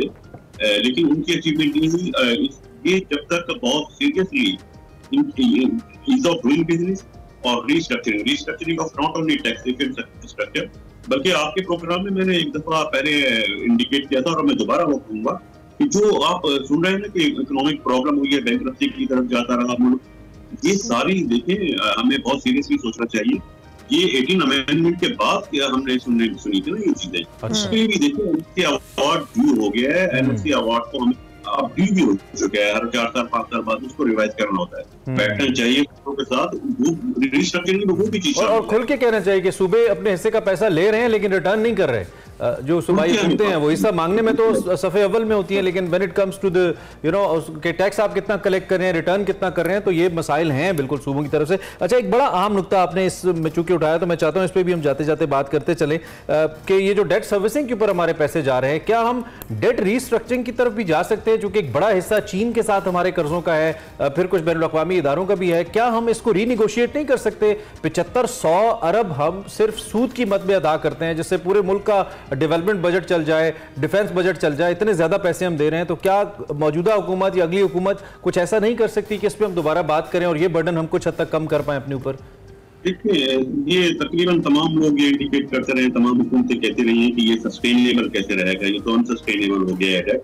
इसमें 2 इशू हैं। जब ग्लोबली किसी कंट्री को हाईली डेट इंडेक्स में डाला जाता है, पाकिस्तान नहीं है, मैं शुक्र अदा करता हूँ पाकिस्तान नहीं है, अदा ना करे पाकिस्तान हो, जब किसी कंट्री के डेट अनसस्टेनेबल हो जाए, और अनसस्टेनेबल का एक क्राइटेरिया है कि अगर उसके जो रेवेन्यू, फेडरल गवर्नमेंट के जो रेवेन्यू आते हैं, अगर वो रेवेन्यू जो है वो उसका जो डेट आउटस्टैंडिंग है वो उनसे 3 गुना ज्यादा हो जाए, या उसकी जो टोटल एक्सपोर्ट है, जो डेट बर्डन है वो उससे डबल हो जाए, तो उसको हाई 1 रुपए के बदले में 4 रुपए आपने देने हैं। जी। तो उस सूरत में वो कंट्री जो होती है वो हाइड इंडेक्सनेस में भी आ जाती है। उसके लिए कहा जाता है कि इसके डेट जो है मौजूदा ग्लोबल जो सिस्टम है उसमें ये सस्टेनेबल नहीं रहेंगे। जब सस्टेनेबल नहीं रहेंगे तो उसके लिए फिर रिस्ट्रक्चरिंग की जाती है। लेकिन उसके साथ जो मैंने कहा ना कि मैं शुक्र अदा करता हूँ कि हम उसमें नहीं गए, उसकी वजह है कि फिर उसके साथ कुछ कंडीशन भी आती है। वो कंडीशन जो होती है वो आसान नहीं होता उनको मीट करना, उसमें बहुत सारे चैलेंजेस होते हैं। अच्छा डॉक्टर साहब, दूसरी जानिब इन द एंड हम जरूर चाहेंगे कि इलेक्शन की डेट का ऐलान हुआ है। ऑब्वियसली जब भी हम इकोनॉमी की स्टेबिलिटी की बात करते हैं तो हम उसको पॉलिटिकल स्टेबिलिटी से रिलेट करते हैं। सो डू यू थिंक कि इलेक्शन की डेट आने के बाद जिस तरह से हमारी इकोनॉमी सफ़र करी थी, अनस्टेबिलिटी थी, अब टाइम के साथ साथ इसमें कुछ बेहतरी आएगी और चीज़ें कुछ बेहतरी की जानिब हमें मजीद जाती हुई नजर आएंगी? देखिए, बहुत अच्छे दुनिया में समझा जाता है कि जब पॉलिटिकल सुकून होगा और पॉलिटिकल स्टेबिलिटी होगी तो इकोनॉमी भी स्टेबल होगी। थ्योरेटिकल बैकग्राउंड पे बिल्कुल सही बात है कि पॉलिटिकल स्टेबिलिटी जो है वो रिक्वायरमेंट है इकोनॉमिक स्टेबिलिटी की। लेकिन हमारे यहाँ देखिए एक चीज बिल्कुल ये क्लियर है कि हर पार्टी ये समझती है कि अगर वो इकोनॉमी वो गवर्नमेंट में आएगी, पावर में आएगी तो स्टेबिलिटी होगी। पॉलिटिकल सिस्टम के बिना वो पार्टी बेस्ड हो जाता है, अदरवाइज बाकी पार्टी नहीं होंगी तो हम स्मूथ स्टेबल नहीं होगा। वो एक सोच से निकलना होगा। पॉलिटिकल स्टेबिलिटी का मतलब पॉलिटिकल स्टेबिलिटी लेना होगा। उसमें यह है कि गवर्नमेंट के पास विल पावर हो, वो अपनी पॉलिसीज को इम्प्लीमेंट कर सके, चाहे कोई भी पार्टी गवर्नमेंट बने। ठीक है, ये हमें जो है ये क्लियर। वन लास्ट क्वेश्चन, हम हमेशा व्हाइट एलिफेंट्स की बात करते हैं, वो इदारे जो हमारा बहुत पैसा खा रहे हैं, जैसे PIA है, जैसे रेलवे है, जैसे स्टील मिल है, बहुत सारे इदारे ऐसे हम गिन सकते हैं उनको उंगलियों के ऊपर। IMF ने इस हवाले से रिपोर्ट भी मांगी है कि उनके नुकसानात की रिपोर्ट दे, और IMF पहले रेफर भी करता रहा है कि आप इनको बेच दें, आपने क्यों ये कौम का पैसा जो है वो इस जानिब जा रहा है और मुसलसल हम उनका पेट भरे जा रहे हैं। इस रिपोर्ट का क्या इम्पैक्ट होगा और क्या इस विजिट के बाद हम एक्सपेक्ट करें कि इस पर भी कोई कलीदी फैसला आएगा? फवाद हसन फवाद इस पे पहले बात कर चुके हैं खासतौर पे PIA के हवाले से, और नंबर्स बड़े खतरनाक थे जो उन्होंने सामने रखे थे। PIA के हवाले से तो मैं समझ रहा हूँ शायद फैसला आज है, लेकिन सिर्फ PIA का मसला नहीं है। बहुत सारे अदारे हैं। पाकिस्तान स्टील की बात है, वो गवर्नमेंट नहीं करना चाह रही, हालांकि वो काफी अरसे से बंद है, मुलाजमीन की तनख्वाहें भी जा रही हैं। उसमें भी देखिए वही मसला आता है कि बाज़ अदारे ऐसे हैं जिनमें सिर्फ फेडरल गवर्नमेंट की बात नहीं है, कुछ ना कुछ स्टैक जो है वो प्रोविंसेस के भी हैं। तो वो बात उनकी तय नहीं हो पा रही कि फाइनल क्या मैकेनिज्म अडॉप्ट किया जाए। वो अदारे बिकॉज ऑफ गवर्नमेंट स्ट्रक्चर, इसमें भी 18वीं तरमीम आड़े आ रही है, इसमें भी डॉक्टर साहब मसला आ रहा है, उसमें भी मसला आएगा। तो वो हमें वो पहले उसको रिजॉल्व करना होगा, तब हम प्राइवेटाइजेशन की तरफ जा सकेंगे, प्रॉपरली जा सकेंगे। रिजॉल्व से मुराद रिवोक करना होगा उसको, आप ये कह रहे हैं? नहीं, हमें प्राइवेटाइजेशन की तरफ जाना होगा, उसको मतलब हम स्टॉप नहीं कर सकते। पूरी दुनिया की प्रैक्टिस है और हम डिले कर गए, हम देर हो गए। अच्छा, ठीक है डॉक्टर साहब, थैंक यू वेरी मच, बहुत शुक्रिया आप हमारे साथ मौजूद थे। डॉक्टर साहब ये कहना है कि 18वीं तरमीम आईनी जो तरमीम की गई थी, जिसमें सूबों को और शोबे कुछ मुंतकिल किए गए थे, उसके बाद कॉम्प्लिकेशंस बढ़ी हैं इकोनॉमिकली, ये डॉक्टर साहब बुनियादी तौर पर इस नुक्ते की तरफ इशारा कर रहे थे। इसको ठीक करना होगा। हम एक ब्रेक लेते हैं, ब्रेक के बाद आते हैं। Welcome back to Expresso. बात करेंगे कुछ गजा पर इजरायली जारियत के हवाले से, तो 31वें रोज़ में दाखिल हो गई है। फ़लस्तीनी वजारत सेहत की जानिब से जारी बयान के मुताबिक गुज़िश्ता 24 घंटों के दौरान इजरायली जारियत से मज़ीद 270 फ़लस्तीनी शहीद हुए हैं, जिसके बाद 7 अक्टूबर से अब तक शहीद होने वालों की तादाद 9770 हो गई है, जिनमें 4880 बच्चे और 2550 खवातीन भी शामिल हैं। इजरायली आलमी ताकत के आशीर्वाद से 69 फ़लस्तीनियों पर मौत बांट रहा है। स्कूल हो, अस्पताल हो, पनाहगाहें हो, इजराइल की दरिंदगी से कोई भी जगह महफूज नहीं है। इजराइल ने अक़वाम मुत्तहिदा का जो स्कूल है अल-फ़ख़ूरा, उस पर भी बमबारी की, जहां हज़ारों बेघर फ़लस्तीनी पनाह लिए हुए हैं। इजरायली तैयारों से जी बमबारी करके अल-ज़ाहिर यूनिवर्सिटी को भी उन्होंने तबाह किया। गजा के शुमाल में और जबालिया पनाह गुज़ीन के कैंप पर भी, अल-शता जो है पनाह गुज़ीन कैंप, उस पर भी बमबारी की गई।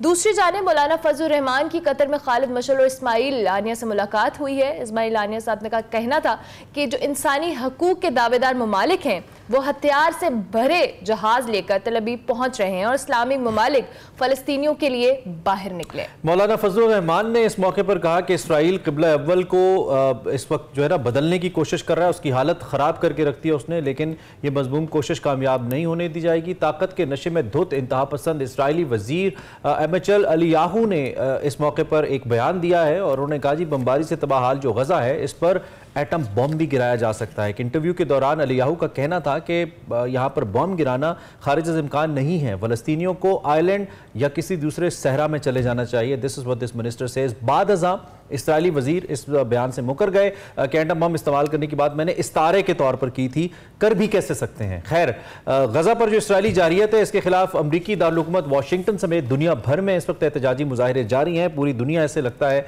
कि सड़कों पर उमड़ आई है। मुजाहिरीन ने नारे लगाए हैं, जंगबंदी नहीं तो वोट भी नहीं, बाइडन तुम छुप नहीं सकते। व्हाइट हाउस के बाहर फ़लस्तीन के हक में अब तक के सबसे बड़े सबसे बड़े एहतजाज में जो मुजाहिरीन हैं उन्होंने गजा में फौरी जंगबंदी का मुतालबा किया है। फलस्तीनियों से यकजहती के लिए इंडोनेशिया की दारुल-हुकूमत जकार्ता में मुजाहिरीन का समंदर उमड़ आया। उधर हम अगर American secretary of state Antony Blinken की बात करें तो उन्होंने मकबूजा मगरबी किनारे का अचानक दौरा किया और फलस्तीनी सदर महमूद अब्बास से भी फाइनली मुलाकात की। AFP के मुताबिक जो अमरीकी रियासत के अहम तरीन ओहदेदारान हैं इनमें से एक ने रामल्लाह में महमूद अब्बास से मुलाकात की, जहां 7 अक्टूबर को हमास की इसराइल के खिलाफ कार्रवाई के बाद गजा पर सिहूनी फौज की जानिब से मुसलसल बमबारी जारी है। ब्लिंकन गजा पर सिहूनी हमलों के बाद कई मरतबा इसराइल तो जा चुके हैं, लेकिन गजा का उनका यह पहला दौरा है और फलस्तीनी अथॉरिटी के सदर महमूद अब्बास का हवाला देते हुए उनके तर्जुमान ने रॉयटर्स को यह बताया कि रामल्लाह में जो अमरीकी वजीर खारजा एंटनी ब्लिंकन है उनसे कहा गया है, उन्होंने कहा है कि फौरी जंगबंदी होनी चाहिए और गजा में इंसानी इमदाद की फराहमी की भी इजाज़त होनी चाहिए।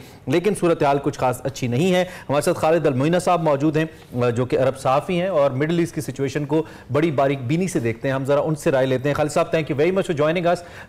सिचुएशन हम इन टर्म्स ऑफ नंबर्स और ये क्या सूरत हाल है ये तो हम रख रहे हैं, लेकिन डिप्लोमेसी के हवाले से जो डेवलपमेंट्स हो रही हैं आप इनको किस हद तक सूदमंद समझते हैं? क्या अमेरिका की ये सिंसियर एफर्ट्स हैं जो उन्होंने उससे पहले सेक्रेटरी ब्लिंकन ने इजराइल से कहा सीज फायर के लिए, उन्होंने इनकार किया और अब वो जो पैलेस्टीनियन लीडरशिप है उससे भी मिल रहे हैं। Do you call it a sincere effort? जो कि हमें लगता है कि अगर अमेरिका सिंसियरली कोशिश करे तो आई think it's quite much doable, cease fire हो सकता है अमेरिका के कहने पे। Thank you. मेरे ख्याल में ये जो ब्लिंकन और अमेरिका सब जो कर रहे हैं the procedures, it's not sincere at all. आपने फरमाया कि उसने कहा कि हम इमदाद और टेम्पररी 12 घंटे का सीज फायर करें टू गेट सम गुड्स और रिलीफ गुड्स, लेकिन अमेरिका और ये दूसरा जो है ऋषि Sunak, these two people are the people जो कोशिश कर रहे कि सीज फायर ना हो, यूके एंड यूएसए। और आप देखते हैं कि पूरी यूरोप में कोई स्ट्रॉन्ग लीडरशिप नहीं है, ना जर्मनी में मर्कल है ना कहाँ है, सब ये जो मैक्रोन और जो दूसरे they are doing exactly what American. मेरे ख्याल में ये लोग कोशिश कर रहे हैं कि हम बमबारी करें और हम Hamas which is not Hamas anymore, it is the Palestinian resistance, आप इसको इंतिफादा समझिए।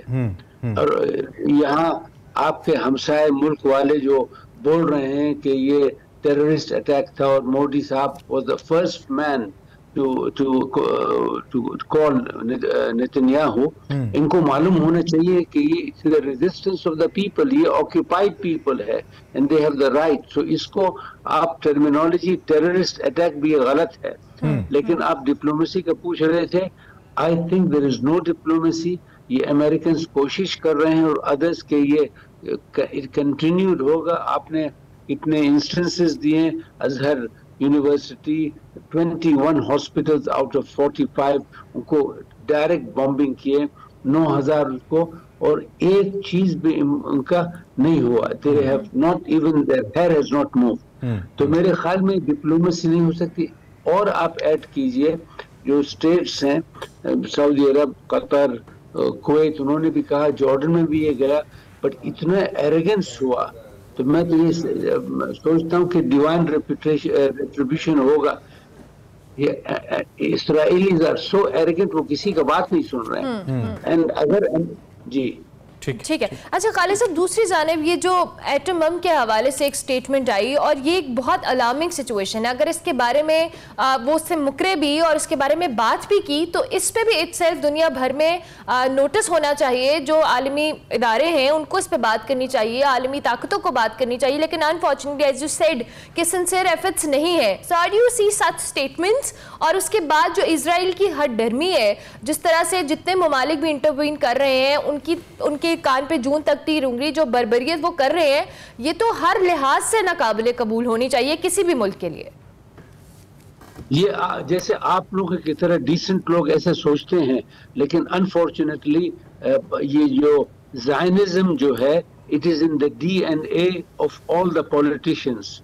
हर पॉलिटिशियन वेस्ट में, बाइडेन ने खुद कहा, और फिर ये सुएला ब्रेवरमैन जो खुद इंडियन है ओरिजिन, कल उसने कही कि मेरे husband ardent Zionist, we have friends in the IDF। तो ये सब उसी लाइन में चल रहे हैं। Do not expect anything। Rishi Sunak आप खुद सोचिए, रैम्बो की तरह वो प्लेन से निकला। He is not a Rambo। 1 to 1 अगर आएगा अगेंस्ट पैलेस्टीनियंस वो भाग जाएगा। तो वो ही came out of a British army air force plane loaded with guns and ammunition, बारूद। खालिद साहब, एक बड़ा अहम नुक्ता इसमें यह है कि ये सभी जो ममालिक हैं ये खुद को दुनिया की सबसे बड़ी और सबसे अच्छी डेमोक्रेसीज भी कहते हैं, referring to United Kingdom and America जिनकी हम बात कर रहे हैं। वहाँ पे अगर, और वहाँ पे अवाम की बड़ी आवाज़ है, अवाम की बड़ी पावर है। कल वाशिंगटन डीसी में एक बहुत बड़ा मुजाहरा हुआ, इनफैक्ट लंदन के अंदर भी हमने देखा बहुत बड़ा एक मुजाहरा हुआ। तो अवाम भी, और अगर आप no ceasefire no vote के स्लोगन पे जाते हैं तो ये बड़ा डैमेजिंग है, खासतौर पर प्रेसिडेंट बाइडन के लिए भी। और कल हमने बराक ओबामा की एक स्टेटमेंट सुनी, उन्होंने कहा कि मुझे भी लगता है कि मेरे टाइम के ऊपर कुछ इससे बढ़ के होना चाहिए था। वो कहते हैं ना कि वो जंग के बाद याद आने वाला थप्पड़ अपने मुंह पे मार लेना चाहिए। वो ओबामा साहब की कल स्टेटमेंट से यही वाइब आई मुझे। तो ये जो पॉलिटिकली एक सिचुएशन क्रिएट हो रही है, अगरचे कि इजराइल नेतन्याहू भी पॉलिटिकली अपने स्टेक्स को लेकर ये सब कुछ कर रहा है, तो आपको नहीं लगता कि कल सियासी कॉन्सिक्वेंसेज हो सकते हैं for the Rishi Sunak party जो ऑलरेडी को बहुत ज्यादा स्ट्रांग नहीं है, वल्नरेबल है, and for president Biden as well? ये बाइडेन शिकागो जा रहा है and the people are saying it's not my war, slogans निकल रहे हैं। और आप नोटिस कीजिए कि 80 to 90% एंग्लो सेक्शंस, ये गोरे लोग हैं, they are white people. People are tired. 60 साल से ये ज़ायनिस्ट मूवमेंट प्रेस में, मीडिया में दे हैव इन्फिल्ट्रेटेड। लेकिन ऑर्डिनरी पीपल जब उन्होंने first time because of social media ये जो धमाकार देखा और द डैमेजेस, द ऑपरेशन, तो they have begun to realise कि ये ज़ायनिस्ट फोर्सेस और आजकल जो आपके दूसरे फोर्सेस आपके हमसाया मुल्क से आके वहां उनको ज्वाइन किए, तो आप you will be very much surprise कि ये क्या हो रहा है। यानी जो फलस्तीनियों पर, they can not wipe out the Palestinians इंशाअल्लाह। ये सुब्हानअल्लाह, I think it's a God given thing कि लोगों को पूरी दुनिया में, जैसे आपने कहा, मैं एशियन कंट्रीज की बात नहीं कर रहा हूँ, as you said, Berlin, London, Chicago, Los Angeles, Washington are shouting, और यहूदी लोग भी। फर्क है यहूदी में और ज़ायनिस्ट में। Even the Jewish people are saying that we are not like this. लेकिन हम क्या करेंगे, जैसे बोलते हैं अरबी में, जिसका हाथ पानी में है, इट इज नॉट लाइक उसका हाथ आग में है। the Gazan people are on fire. हम the only thing we can do is दुआ। और इसराइल ने ऐसा कब्जा किया है, every parliament in Europe, every president, मैं साफ साफ कहता हूँ, this is not a conspiracy theory, जो राइट विंग जो है ये लोग ये कर रहे हैं इन अ वे टू कंप्लीटली स्टॉप। अच्छा, आप देखिए ब्लिंकन, ठीक है, इस सारे इनके अमल से, जैसे आपने नेतन्याहू तो बुनियादी किरदार है इसमें, फिर अमेरिका है, प्रेसिडेंट बाइडेन है, विद दैट ऋषि सुनक आपने नाम लिया, इसका मतलब है कि ये सिर्फ पीपल सेंट्रिक एक अमल है जो 3-4 लोगों की मर्जी के ऊपर हो रहा है। इसमें ना तो कोई बुनियादी कोई फंडामेंटल अप्रोच मौजूद है, ना कोई पीछे अवाम का बैकअप मौजूद है। तो अगर ये शख्स, ये 3 अशखास जो कि इस वक्त पावर में है, ये नहीं चाहेंगे तो इसका मतलब है ये नहीं होगा। तो ये जो मगरब के अवाम, खास तौर पे इनके सेनेटर्स, इनके लोग जो इतना पॉलिटिकली अपने आप को स्ट्रांग कहते हैं, आज़ादी राय की बात करते हैं और अपनी लेगेसी को दुनिया के सामने रखते हैं कि हमने आज़ादी इज़हार राय पे काम किया, इसका मतलब वो सब बेसुध था, एक टोपी ड्रामा था। ये तो पीपल सेंट्रिक फैसले हो रहे हैं जिसमें इतने लोग मर रहे हैं। बिल्कुल, जैसे आपने कहा, आप सेनेटर्स की बात किए, 80% तो वो ज़ायनिस्ट पॉकेट्स में है, कुछ बोल नहीं सकते हैं, समझे। और आपने देखा ये कंजर्वेटिव पार्टी और सुएला ब्रेवरमैन, ऋषि सुनक और 2-3 और बदमाश जो लोग हैं पॉलिटिकल पार्टीज के यूरोप में, they are all favouring that. बस I think something will come out. I think maybe God had his ways. It's very easy कि हम और आप बैठ के एयर कंडीशनड ऑफिसेज में बैठे हुए चाय पी रहे हैं, but I believe so that this will be even in Israel. हम लोग अरबों की ये मुसीबत थी ऑल दीज इयर्स, हम सोचते थे कि इसराइल वर सुपर पीपल। उन्होंने एक मीडिया, जब मैं देखता हूँ उनको कॉन्फ्रेंसेज में इधर उधर, they are like us and there are 6 society. 78% of Israelis have dual nationality और पासपोर्ट्स, और कितने लोग भाग रहे हैं, समझे। तो इन फलस्तीनीज are there to stay, they will live and die there. इसराइली लोग, कल कितने इसराइली वापस चले गए America. The main thing is we need 2 things: a strong political resolve Arab states की, second to be strong, क्योंकि ये जो हो रहा है, ये even आपके मुल्क में भी you really have to be internally strong, क्योंकि कोई बाहर से आके कुछ ना करे। नहीं कर। So this is the only thing। जी। अच्छा काजी साहब, जैसे आपने खुद भी कहा कि मुस्लिम ममालिक का रोल इसमें बड़ा इंपॉर्टेंट है और इसको रिजॉल्व करने के लिए बड़ा स्ट्रॉन्ग स्टांस चाहिए। So how do you see the role of Muslim country specifically? अगर हम बात करें सारे सिनेरियो के अंदर, दो कि सऊदी अरब ने भी बड़े खुल के इस हवाले से बात की है, दीगर ममालिक भी बात करें, लेकिन महज स्टेटमेंट्स की हद तक ऑब्वियसली ये चीज़ें रिजॉल्व की तरफ तो नहीं जाएंगी। नहीं, अभी आप ये देखिए कि दिस इज अ ट्रैप, जो पहले मैं भी क्रिटिकल था। ये ट्रैप ये है कि आपने देखा 2 aircraft carriers, France has brought a helicopter career, Germany ने 170 टेक्नीशियंस और ये साइबर अटैक्स के लोगों को भेजे हैं। All the west has ganged up. अब आप तो तैयार नहीं हैं and they are ready to beat और उल्टी सीधी statement. So I think in the meantime we have to suffer. मैं आपको बोल, हमारे नसीब में ये है, our fate is to suffer, बस पीपल हैव सफर। आप जानते हैं नमरूद चले गया, फिरौन चले गए, दूसरे लोग चले गए। I think now we have to wait, but we also have should not sit. हम करेंगे कि आओ हम गाजा के लोगों को एटलीस्ट सम बेसिक नीड्स देंगे, लेकिन for the time being I don't think so, because अपनी पूरी आर्मी वेस्ट की और नॉट पूरी, I don't want to exaggerate, a large segment और ये जो और आप एक चीज मैं बोलता हूँ, वन थिंग कि why for Gaza you send 2 aircraft carriers, why are you sending delta forces? My goodness, बिल्कुल नहीं। और ये 2 एयरक्राफ्ट कैरियर आप किसको मारने जा रहे हैं? नॉर्थ कोरिया को मारने जा रहे हैं या रशिया को? अच्छा, एक बात आपने देखा, डबल स्टैंडर्ड। यूक्रेन में these people asked for cease fire और यहाँ they all negated. 14 countries have also abstained। मैं चाहता हूँ कि अरब फॉरेन मिनिस्टर्स ये के लाइन इसको लिस्ट बना, ये वही बात है खालिद साहब, they think that the Muslims are the children of a lesser god। I mean Ukrainians का अगर खून जाए तो वो ह्यूमन राइट्स है, और अगर पैलेस्टीनियंस का या कश्मीरीज का जाए तो वो नहीं है। अच्छा, आप पैलेस्टीनियंस के इस रिजॉल्व को कैसे देखते हैं? विजुअल्स तो हम देख नहीं पा रहे हैं, जिस तरह हम अपने बच्चों की लाशें उठा रहे हैं। जी, yes, across the Arab world, आप देखिए वदाह confer, you should listen to him, Ramzi Baroud and other people, Hanan Ashrawi and all, they resolved, they said we will not go, हम मर जाएंगे। वाह। जैसे रशिया में स्टालिनग्राड में लोग, फार्मर्स और बच्चे लोग भी जर्मन के खिलाफ लड़े और मर गए, 2 million people, these people will not go, the Yahudi, let me again restate, the Zionists will go back, लेकिन फलस्तीनीज will live or die in their country। अच्छा, एक और चीज आपने सुना कि ये जो शैतान लोग ने किया कि why don't the Arab countries take them? Why should the Arab countries take them? आप ये जो आ रहे हैं Zionists, why don't you take them to Florida? बिल्कुल उनको ले, सेनेटर। बिल्कुल, और ये आस्ते आस्ते रिलीजियस वॉर हो रहा है। ऐसे ही है ना, it's all the part of a greater plan. बिल्कुल सही, आपने बड़े अहम नुकात की जानिब आपने हमारी तवज्जो दिलाई Khalid sahab, thank you very much. जी, and we should not fall. आपको वेस्ट से और ईस्ट से भी some couple of countries are trying to do a pincer movement. और आप देखिए कि इतनी हेट्रेड फलस्तीनियों के खिलाफ यूके में और यूएसए में। टाइम हमारा खत्म हो गया, आपका बहुत शुक्रिया। इंशाल्लाह किसी और नशिस्त में भी ज़रूर आपसे हम बात करेंगे। और आपने बड़ा अपने जो ख्यालात हैं और तज्जिया है उसको एक्सप्रेस किया हमारे सामने। क्या सूरत हाल है गज़ा की, मैं वंस अगेन ये कहना चाहता हूँ कि आप दुआ में ज़रूर याद रखें। अल्लाह रब्बुल इज़्ज़त अगर कतर को कीड़े में रिस्क देने वाला है तो वो यकीनी तौर पर पैलेस्टीनियंस की मुश्किलात हल कर सकता है और गैबी मदद से हो सकता है। तो आप कुछ कहना चाह रहे हैं खालिद साहब, last comment?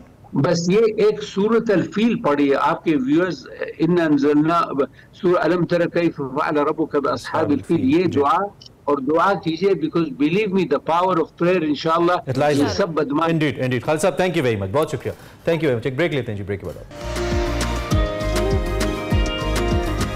Welcome back. Programme का बिल्कुल आखिरी हिस्सा है, हमारे पास बड़ा शॉर्ट सा स्पैन था टाइम का, तो हमने कहा चले भी आज विश कर देते हैं हम दोनों में से एक टीम्स को। श्रीलंका वर्सेस बांग्लादेश, आज 2 टीम्स का मैच है, दोनों टीम्स ही ऑलमोस्ट बाहर हैं इस वक्त सेमीफाइनल की दौड़ से, लेकिन चूंकि मैच है तो हमने कहा कि हम इनको विश कर देते हैं। दिल्ली के अरुण जेटली स्टेडियम में ये मैच होगा, इसका आगाज दिन के 1:30 बजे होगा, आप देख पाएंगे। और जो भी टीम जीते फर्क कोई नहीं पड़ेगा एज सच पॉइंट्स टेबल के ऊपर, लेकिन श्रीलंका का मोरल अच्छा होने के लिए जरूरी है, क्योंकि श्रीलंका ने फिर हमारे बिहाफ पे न्यूजीलैंड को हराना है ना। Very rude, very rude. हम तो सिर्फ अपने जीत जाए कोई फर्क बहुत नहीं पड़ता। सेल्फिश चल रहा है हम इस वक्त वर्ल्ड कप को लेकर। हाँ वैसे चले जी, हमने सोचा आपको ये बता दिया जाए। तो प्रोग्राम का वक्त बिल्कुल खत्म हो गया। प्रोग्राम का क्या बना? अच्छा खत्म हो गया। खत्म हो गया ना। कल फिर मिलेंगे, अपना बहुत सारा ख्याल रखिएगा, तब तक के लिए अल्लाह हाफ़िज़।